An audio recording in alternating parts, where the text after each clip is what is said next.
விழுப்புரம் மாவட்டம் விக்கிரவாண்டி தொகுதியில் இன்று இடைத்தேர்தல் நடைபெற உள்ள நிலையில் தேர்தலை சுமூகமாக நடத்த தேர்தல் ஆணையம் அனைத்து ஏற்பாடுகளையும் செய்துள்ளது.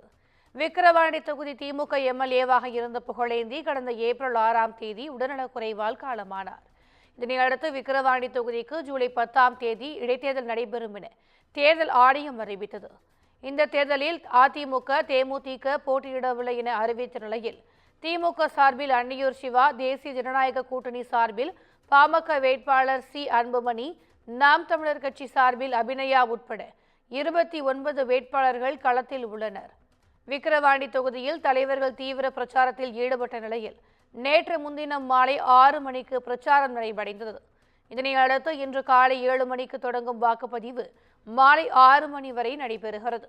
இந்த தேர்தலில் 1,16,962 ஆண் வாக்காளர்களும் 1,20,010 பெண் வாக்காளர்களும் 29 இதர பாலினத்தவர் என மொத்தம் 2,37,011 பேர் வாக்களிக்க தகுதி பெற்றுள்ளனர்.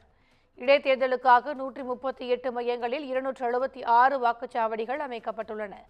பனையபுரம், குண்டலிப்புலியூர், ராதாபுரம் கிராமங்களில் உள்ள வாக்குச்சாவடி மையங்கள் என மொத்தம் 42 வாக்குச்சாவடிகள் பதற்றமானவை என கண்டறியப்பட்டு 3 எஸ்பிக்களின் கண்காணிப்பில் 700 சிறப்பு போலீஸ் படையினர், 220 துணை ராணுவத்தினர் உட்பட 3000 போலீசார் பாதுகாப்பு பணியில் ஈடுபட்டுள்ளனர்.